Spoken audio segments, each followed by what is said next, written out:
Muy bien. Muy buenas tardes. ¿Cómo les va? ¿Están despiertos o no? ¿Quién de ustedes aún se siente un niño? ¿O una niña? ¡Vamos! A ver, aquí todavía la Monse es niña. ¿Usted se siente niño ya? No se siente. ¿Allá atrás usted se siente niño? No, ya no, dice, bueno, está bien. Cada uno ve su corazón. El Alexi. El Alexi, un niño, que se... Alma de niño. Bueno, bienvenidos sean todos a este espacio de reflexión. Hoy día seguimos disfrutando de la palabra de Dios. Yo sé que algunos vienen de San Marcos. Bienvenidos a los hermanos que nos visitan de San Marcos. Por ahí contingencia y también todos los que nos visitan, quienes vienen regularmente. Una alegría poder compartir juntos esta reflexión de la palabra de Dios en la iglesia Playa Ancha. Déjenme comenzar haciéndote una pregunta. Escucha bien. ¿Cómo fue para ti? ¿Cómo viviste el tiempo de pandemia? El COVID. ¿Cómo fue para ti? ¿Te acuerdas o no? Año 2020, 2021. ¿Qué cosas aprendiste en ese tiempo? ¿Qué lecciones tomaste para el resto de tu vida? Si es que tomaste alguna, ¿no? Imagínate, ya han pasado 5 años. Como que el tiempo pasa volando, ¿no? Estoy seguro que para muchos, si no para todos, fue un tiempo complejo, difícil, desafiante. Una de las cosas que a mí en lo personal más me impactó en esos 2 años, 2020, 2021, y que es algo que lo pienso constantemente ahora que me toca ser pastor de la iglesia, fue precisamente la incapacidad, la restricción que tuvimos por casi 15 meses de reunirnos como iglesia físicamente. No nos podíamos juntar en un lugar como este. ¿Se acuerdan, no? Quizás, yo no sé si tú participabas en una iglesia en ese tiempo o tal vez en otra iglesia, no sé. Pero para quienes tenemos una fe comprometida en el Señor, no podíamos hacer esto. No podíamos estar acá. Y algunos se fueron a una plaza, otros al aire libre, otros por Zoom, ¿no? Por WhatsApp. Muchos incluso llegaron a decir, en esos meses, en Chile, escuchen bien, dejó de existir la iglesia de Cristo. No funcionamos como iglesia, dijeron. Incluso tengo un amigo español, un hermano en Cristo, que era muy apasionado por la fe y él me decía, no puede ser, estaba indignado, no puede ser que la iglesia se deje de reunir por temas sanitarios. Y tanto fue así que mi amigo decidió después de un tiempo irse del país. Piensa bien en esto. ¿Era para tanto? ¿Es tan importante el reunirse físicamente un día en la semana, domingo, sábado, a celebrar el nombre de Cristo, a ser edificados por su palabra, como para indignarte si no lo hacemos durante 15 meses en pandemia? En otras palabras, ¿qué tiene que haber? ¿Qué tiene que suceder para que tú digas, no estamos viviendo como Dios quiere que vivamos la iglesia? Hace 5 años fue la pandemia, que nos puso en jaque nuestro estilo de vivir. Tal vez las lógicas con las que tú trabajabas, vivías, hacías familia, no sé. Pero quizás en un futuro podría ser una guerra, tal vez una enfermedad, una persecución. Incluso si vives tiempos de duelos, falta de dinero, hasta la delincuencia misma, como nos toca ahora en San Marcos nosotros, que no nos permita reunirnos. La semana pasada estuvimos estudiando acerca de lo que significa ser iglesia, la iglesia de Cristo. Francisco nos estuvo predicando. Y específicamente el artículo 19 de los 39 artículos de la religión, que es la declaración de fe anglicana, nos describe lo siguiente, escucha bien. La iglesia visible de Cristo es una congregación de personas fieles, en la cual se predica la pura palabra de Dios y donde los sacramentos son debidamente administrados conforme a la institución de Cristo. Una congregación de hombres y mujeres fieles en Cristo que estudian la palabra de Dios y que disfrutan de los sacramentos constantemente. Hoy, precisamente, vamos a continuar estudiando esta serie, La fe que confesamos, viendo en particular los artículos 25 al 31, que nos describen, que nos explican y aplican precisamente qué es lo que entendemos por la iglesia y los sacramentos. Así que te invito a orar por esta reflexión, esta predicación de hoy. Oremos. Padre, gracias porque Han pasado tantas cosas en 5 años. A veces no nos damos cuenta cómo ha cambiado el mundo, cómo ha cambiado nuestras vidas, cómo ha cambiado la iglesia incluso. Pero la iglesia no tiene solo 5 años, sino llevamos 2000 años, de alguna u otra manera, disfrutándote, conociéndote más y llevando a cabo la misión por la cual tú nos tienes acá. Cada uno de nosotros tiene una historia distinta. Quizás a algunos nos cuesta entender por qué existe la iglesia. Hay otros que tal vez están desgastados, cansados, pero tal vez hay otros que están disfrutando, apasionados en lo que significa ser tu pueblo. Ayúdanos en esta ya mediodía de domingo a ser edificados por tu palabra y reflexionar qué significa ser iglesia y cómo vivimos los sacramentos hoy día. En Cristo Jesús, amén. ¿Qué significa la palabra sacramento? Hay una ciudad en Estados Unidos que se llama Sacramento, ¿no? ¿Qué significa? Para algunos puede sonar como algo elevado, medio religioso, casi como una reliquia, ¿no? Y precisamente su origen en el latín, es una palabra que viene del latín, quiere decir precisamente un instrumento, un modo, un mecanismo sagrado. Sacra, sagrado, mentum o mentus, es como un modo, instrumento, mecanismo, un mecanismo sagrado. Es decir, de qué manera estos instrumentos o mecanismos nos llevan precisamente a tener certeza de nuestra pertenencia, de nuestra doctrina, de nuestra seguridad en la fe. El artículo 25 de estos 39 artículos dice lo siguiente: los sacramentos instituidos por Cristo no solamente son señales de la profesión de los cristianos, sino más bien son testimonios ciertos y signos eficaces de la gracia y la buena voluntad de Dios hacia nosotros. Y dice que 2 son los sacramentos ordenados por nuestro Señor Jesucristo en los Evangelios. Solo 2. El bautismo y la cena del Señor. ¿Cómo deberíamos entonces, como iglesia, entender y honrar a Dios al cumplir la misión acá en la tierra por medio de estos sacramentos? ¿Cómo los debíamos entender? ¿Cómo es la iglesia? ¿Cómo deberíamos ser? ¿Qué deberíamos realizar, no? Imagínense, hace 5 años todo cambió. Nuestra manera de hacer iglesia cambió en cierta medida. ¿Qué deberíamos mantener para seguir siendo iglesia? En primer lugar, vamos a ver quiénes pertenecen a la iglesia de Cristo. ¿Cómo sé si soy o no parte de esta iglesia? Eso es lo primero. Segundo, ¿qué se enseña en la iglesia? ¿Cuál es la doctrina?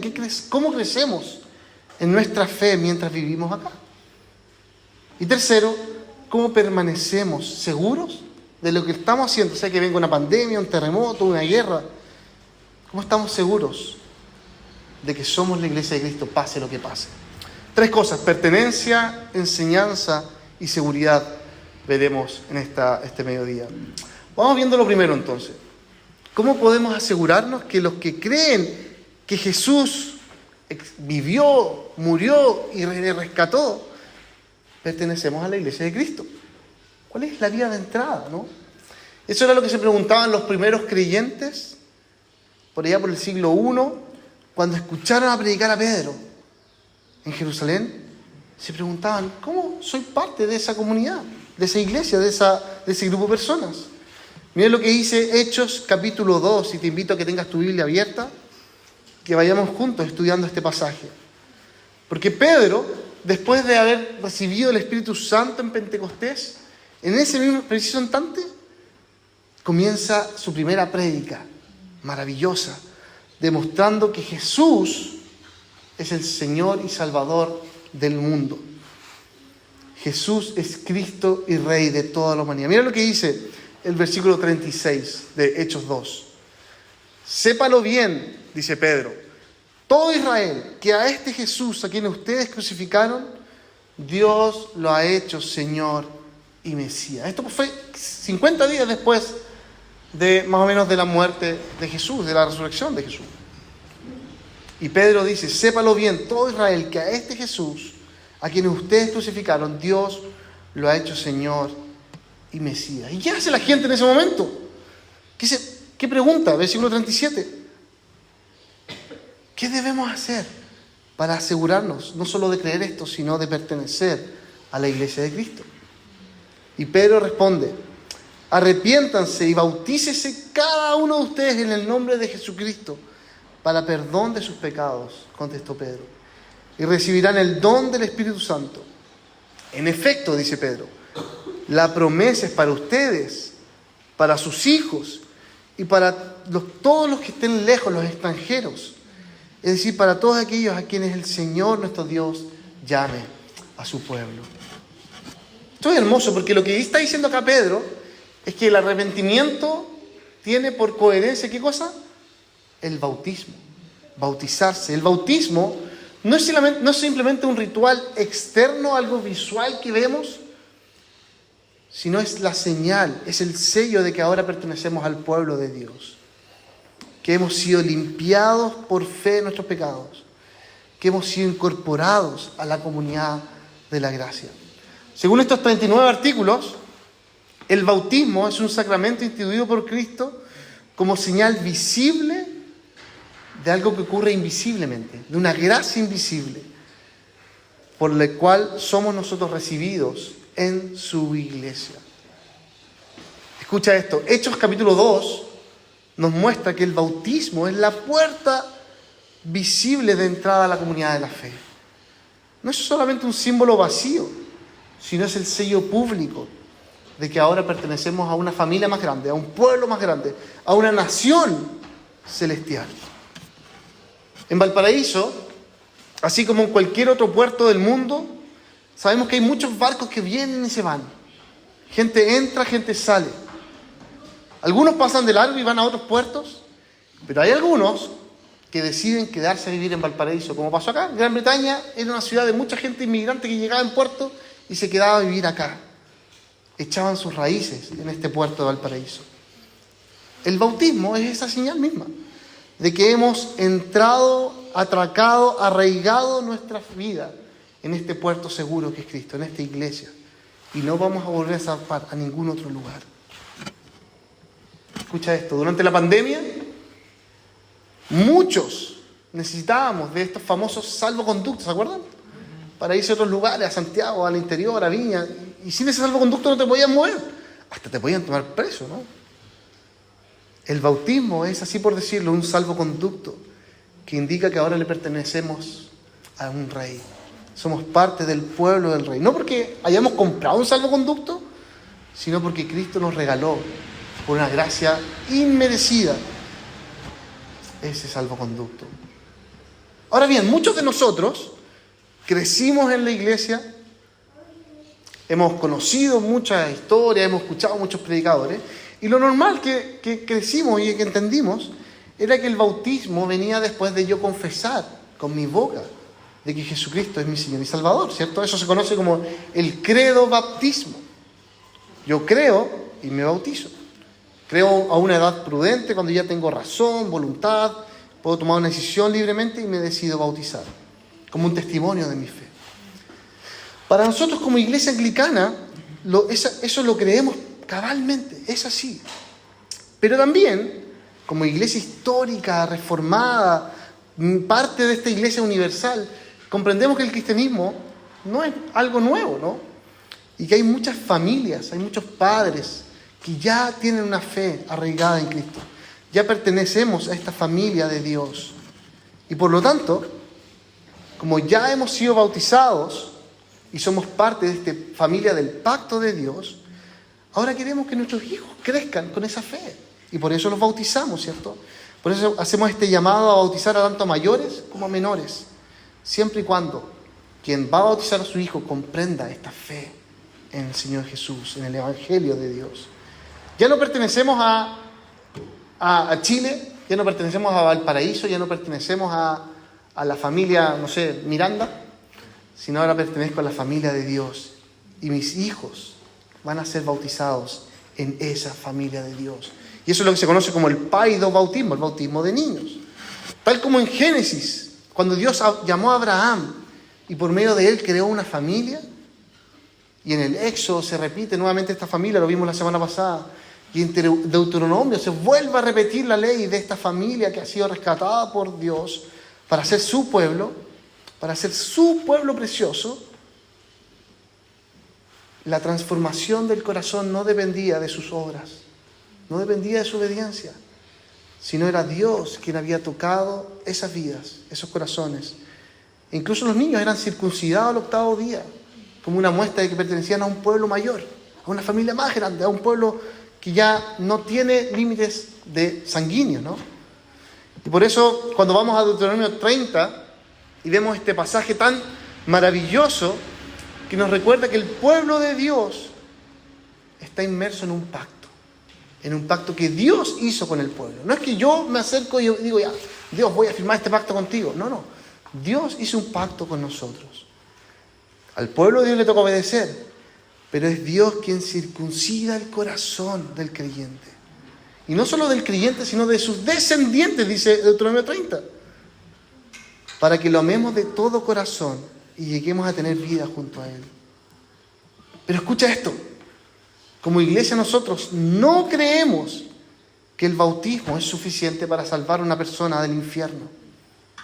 Sino, como dice el libro de oración común, la parte visible del bautismo, lo que vemos en el río, en el lago, en el mar, en la piscina, con el agua acá adelante, esta parte visible del bautismo no tiene valor eficaz por sí mismo, pero junto con un verdadero arrepentimiento y una fe viva, significa la unión del creyente con Cristo en su muerte y resurrección.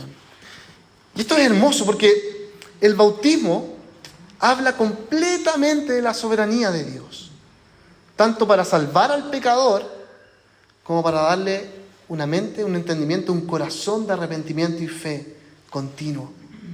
Así que en nuestros bautismos no es que la persona va a decir, oye, yo conocí a Dios, yo conocí su evangelio y yo mismo he decidido arrepentirme, sino en nuestros bautismos es Dios mismo diciendo, entregué a mi hijo para rescatar a esta persona, a este niño, porque lo amo, porque voy a circuncidar su corazón.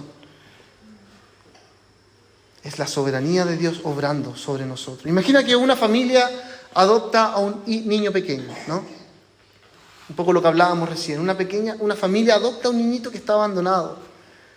El acto legal de adopción, ese decreto que se firma, no lo hace al niño más o menos amado, pero sí certifica públicamente que ahora ese niño pertenece a una nueva familia.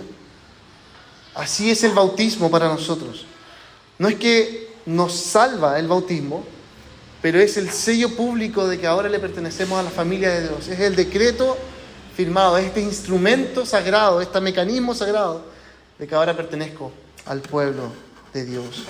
Así que escucha, si tú aún no has sido bautizado, ¿qué te impide dar ese paso de fe, de obediencia? Si aún tienes dudas, te invito a hablarlo conmigo después del culto y conversarlo. ¿Qué significa hoy día para nosotros creer en la promesa del Evangelio? Ahora bien, si tú ya fuiste bautizado, o si tus padres te bautizaron de pequeño, déjame preguntarte, ¿vives cada día recordando que perteneces a la familia de Dios? ¿Te emocionas al saber de que sin haber hecho nada, Dios circuncidó tu corazón y te llama hijo para siempre? Vamos con el segundo punto de esta predicación, enseñanza y crecimiento en la iglesia. Algunos lo llaman como la doctrina, la sana doctrina que debe predominar en nuestra iglesia. Porque piénsalo bien, en pandemia lo normal fue tener reuniones por Zoom, donde orábamos, cantábamos desde nuestras casas, nos nutríamos por la palabra de Dios. Y además mucha gente se acercó a la iglesia en ese tiempo, que le resultaba más práctico, ¿no? Y hasta el día de hoy hay personas en nuestro WhatsApp que viven, no sé si en Aysén, en Coyhaique. Pero ¿cómo debería ser una dieta saludable de enseñanza bíblica en estos tiempos normales como lo que nos toca vivir hoy día? Para que así todos nosotros crezcamos a la estatura de Cristo, ¿no? ¿Cómo debería ser esa dieta? En Hechos 2, después de este llamado al pueblo a creer, a arrepentirse y bautizarse, leemos el versículo 42. Y dice que la primera iglesia, los primeros creyentes perseveraban en la enseñanza de los apóstoles, la doctrina de los apóstoles. Se mantenían firmes en la enseñanza bíblica, en la comunión, en el partimiento del pan y en la oración. Es decir, la verdadera iglesia, queridos hermanos, se mantiene unida, centrada en la palabra de Dios. Palabra que fue revelada en el Antiguo Testamento a los profetas y en el Nuevo Testamento fue revelada a los apóstoles. Esa es la palabra inspirada por Dios, de la cual nosotros enseñamos, basamos nuestra iglesia. Porque escucha esto, nuestra enseñanza no se guía por opiniones populares ni por corrientes culturales, no. Nosotros enseñamos la pura palabra de Dios, la enseñanza apostólica. Y esta enseñanza nos forma, nos corrige, nos dirige, ¿no?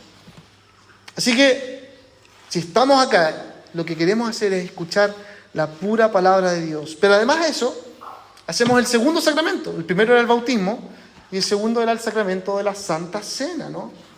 Hechos 42 nos menciona el partimiento del pan, como esta primera referencia a la Santa Cena, donde proclamamos la muerte de Cristo hasta que Él venga. Así que estos 39 artículos, cuando hablan de la Santa Cena, lo expresan como un sacramento instituido por Cristo para alimentar nuestra fe y recordarnos que vivimos solamente por gracia, tal como Jesús lo enseñó en la última cena relatada en los evangelios, ¿cierto? El pan y el vino representan su propia carne, su sangre derramada por nosotros. Así que la Santa Cena, escucha bien, no funciona como algo milagroso, algo místico. De hecho, estos artículos denuncian que los elementos no se deben ni admirar, ni llevar en procesión, como si de ellos emanara algo mágico, ¿no? No. El artículo 28 señala que la cena del Señor no es solamente un signo de amor mutuo entre los cristianos, sino más bien es un sacramento de nuestra redención por la muerte de Cristo. De modo que, para los que recta y debidamente y con la fe la reciben, el pan que partimos es la participación del cuerpo de Cristo. Y del mismo modo, la copa de bendición es la participación de la sangre de Cristo. Y agrega un elemento muy importante. Escuchen bien, porque muchos han hablado, oye, ¿qué nos diferencia de otras iglesias? Y dice, la transubstanciación, es decir, la mutación de la sustancia, la transformación de la sustancia, de manera mágica, que de un momento a otro el pan y el vino se transforman místicamente en el cuerpo y la sangre de Jesús, dice, ha trastornado la naturaleza del sacramento y ha dado ocasión a muchas supersticiones. Finalmente, agrega este artículo, el cuerpo de Cristo se da, se toma y se come en la cena de un modo celestial y espiritual únicamente. No es material, sino es netamente espiritual. Y por medio de este cuerpo de Cristo, por el cual el cuerpo de Cristo se recibe y se come en la cena por medio de la fe. Así que es muy importante esto, porque no es que haya una necesidad de volver a ver al cuerpo y la sangre de Cristo físicamente en medio nuestro. No hay nada místico ni sobrenatural, sino una referencia y una reverencia a lo que Jesús hizo hace 2000 años atrás en la cruz por nosotros. Queridos, el día de ayer, ¿quién estuvo acá en Valparaíso? ¿Alguno de ustedes vio cómo estaba el mar en Valparaíso ayer? Estaba piolita, como una taza de leche. No había olas. Era impresionante, uno veía, era como un laguito. Muy tranquilo el mar, ¿no? Casi como si el molo de abrigo no sirviera para nada. Porque el mar es tranquilito, piolito. Pero los que somos de Valparaíso sabemos de que si no hay un molo de abrigo, cuando viene una ola grande, cuando viene la marejada, el puerto y la ciudad sufren. Pero es el molo de abrigo el que nos protege. De la misma manera, el estudiar la palabra de Dios y participar con arrepentimiento y fe de la mesa del Señor funcionan como este molo de abrigo para nuestras vidas. Frente a todas las confusiones, preguntas, ideas raras. ¿Realmente la iglesia de Cristo no existió en pandemia? ¿Realmente tú no perteneces a la iglesia? Estos sacramentos y la palabra de Dios funcionan como un molo de abrigo que nos protegen de las olas. En tiempos de COVID, ¿no? Mucha gente empezó a meterse en los grupos de WhatsApp y se alimentó de noticias falsas, ¿no? De cadenas de WhatsApp. ¡Ah, viene tal cosa! ¡Ah, viene esto! Y uno se preocupaba. Y creo que hasta el día de hoy muchas cadenas falsas salen por los grupos de WhatsApp. Y el resultado de eso es la confusión, el miedo, el temor, ¿no? Lo mismo pasa espiritualmente, queridos.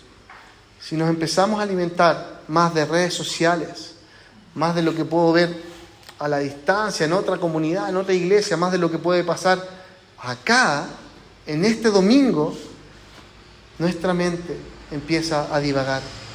El llamado, querido, es que juntos, como iglesia, crezcamos, nos nutramos de la palabra del Señor y disfrutemos de la cena del Señor juntos. Así que escucha bien, si tú has escuchado de alguna manera esa idea de no es necesario congregarse los domingos. No, ¿para qué? Si en realidad la iglesia falla, tenemos problemas, así que no vayamos. Los líderes pecamos, así que no nos reunamos, hagamos iglesia en mi casa.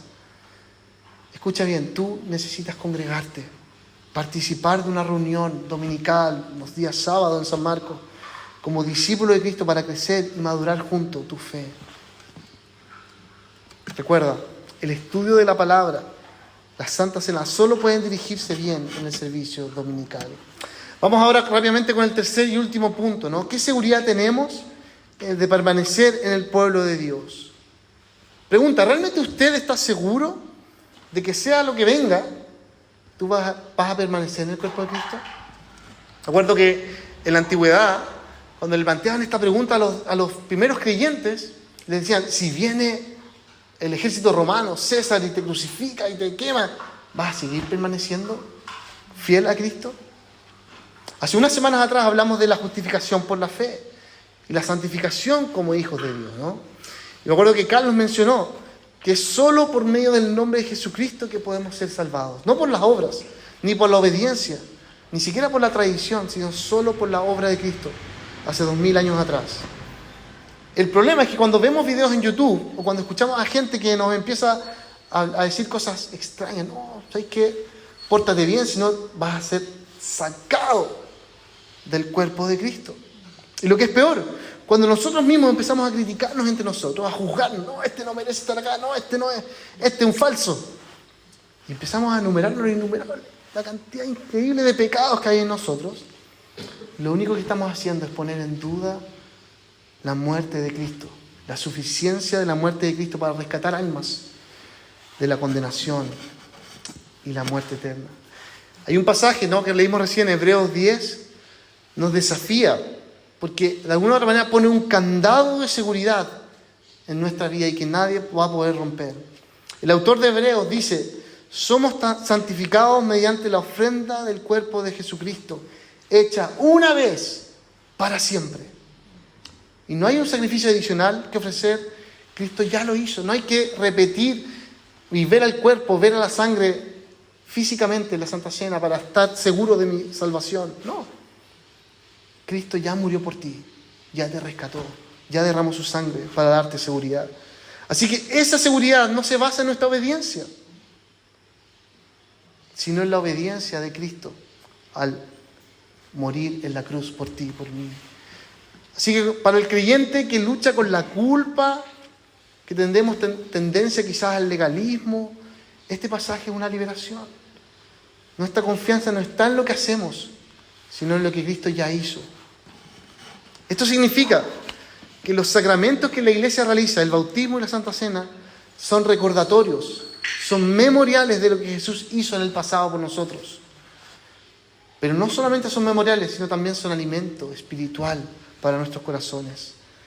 No basamos nuestra fe en las acciones que cometamos o que realicemos, sino en la acción que Jesucristo hizo hace 2000 años atrás. Mira lo que dice Hebreos 10, versículo 11 en adelante. Dice, todo sacerdote celebra el culto día tras día, ofreciendo repetidas veces los mismos sacrificios que no pueden quitar los pecados. Me imaginaba la religión india, ¿no? hinduista, que buscan la manera de agradar a la divinidad para perdonar y expiar sus pecados.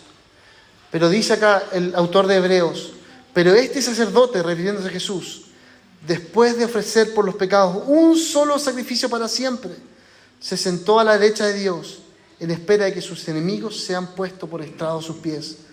Porque con un solo sacrificio ha perfeccionado para siempre a los que han sido santificados. Y termina el versículo 18, cerrando el candado y diciendo, puesto que estos han sido perdonados, ya no hace falta ofrecer otro sacrificio por el pecado. Hermanos, en pandemia muchos de nosotros sentíamos la inseguridad, ¿no? Quizás me voy a morir, me voy a contagiar. Hoy, ¿será que estamos viviendo bien como iglesia? Si lo estamos haciendo por Zoom. ¿Será que voy a perder mi trabajo? Y esa incertidumbre, queridos, en realidad no se diferencia en nada a lo que te toca vivir a ti hoy día. Porque tú tienes problemas. Yo tengo enfermedad, tenemos dificultad, tenemos dudas. Hay un sinnúmero de problemas. Pero ¿cuál es la seguridad que tenemos como cristianos hoy día? Que Jesucristo ya murió en la cruz para rescatarte a ti y a mí. Es como un barco, ¿cierto?, que llega acá al puerto y que está anclado al puerto. Y vengan, las dificultades, problemas. Sabemos que en el Señor vamos a estar seguros por siempre. Él nos sostiene, aun cuando nuestras fuerzas flaquean. Así que Hebreos 10 nos recuerda que Cristo ya hizo el sacrificio perfecto. No tenemos que vivir bajo la condena ni el miedo que nosotros mismos a veces nos planteamos. Déjame preguntarte entonces, ¿estás descansando en la obra terminada de Cristo? ¿O estás de alguna manera queriendo ganar el favor de Dios con tu esfuerzo? Cuando pecas, porque todos pecamos, ¿cierto? Cuando pecas, ¿corres hacia Dios o te alejas con vergüenza de Dios? Cuando tenemos Santa Cena, ¿no? Yo sé que para muchos es una lucha. Venir a Santa Cena y decir, pero ¿cómo yo voy a participar con mi inmoralidad, con mi pecado, con lo que hice, incluso con mis dudas? Déjame decirte que es una posibilidad, es un momento ideal para que en fe tú vayas y mires a Cristo. No te mires a ti, mira al Señor. Su muerte es el candado seguro que nos da la seguridad de que ahora pertenecemos al pueblo de Dios. Allí radica nuestra seguridad y nuestra libertad, ¿no? Así que, queridos, todos nosotros pecamos de muchas maneras, pero la sangre es la libertad, es la seguridad para nuestra vida. Incluso yo, ¿no? Como pastor peco, incluso peco mucho más que ustedes. Los veo a ustedes y los admiro. Y yo digo, yo soy tan penca, ¿no? Pero hay un artículo dentro de estos artículos, el 25 al 31, que es el artículo 26, que dice, la indignidad de los ministros, es decir, mi propio pecado, no afecta, no impide el efecto de los sacramentos. Porque el efecto de la enseñanza divina, queridos, del Evangelio de Cristo no se frustra por la iniquidad de las personas, entre ellos los pastores. ¿Qué mayor seguridad tenemos, no? Incluso algunos de ustedes que han dicho, no, ¿cómo yo voy a servir a Dios con lo chanta que soy? La verdad, sí, que el Señor te mira y te dice, yo no te miro con tus acciones, Señor, yo te miro por medio del cuerpo y la sangre de Cristo. Amén. Así que deja recordarte, para ir terminando, ¿no? En Cristo tenemos pertenencia. Por el bautismo somos parte del pueblo de Dios. Tenemos enseñanza. Por la palabra y la Santa Cena nos nutrimos y crecemos en fe. Y tenemos la seguridad por la gracia y verdad que Cristo nos da. Déjame recordarte este hermoso himno que ha fortalecido a millones de personas a lo largo del mundo.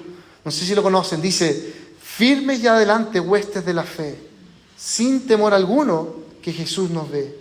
Jefe soberano, Cristo al frente va. Y la última estrofa hermosa dice, tronos y coronas pueden perecer, de Jesús la iglesia constante ha de ser. Nada en contra suya prevalecerá, porque la promesa nunca faltará. Te invito a orar. Padre, gracias porque en ti estamos seguros, porque pertenecemos a la Santa Iglesia Universal. Señor, no estamos acá por nuestros méritos, no estamos acá por nuestra rectitud, sino confiamos en tu gracia divina. Gracias por esta palabra, porque en los sacramentos, en el bautismo, en la Santa Cena, tenemos estos instrumentos sagrados, estos mecanismos sagrados que nos recuerdan de quiénes somos, a dónde vamos y cómo estaremos seguros por la eternidad.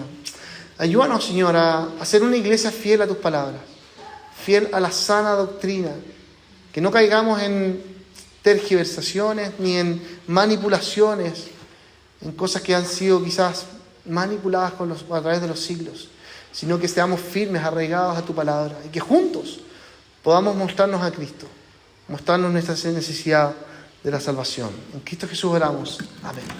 Amén. Dios les bendiga, queridos.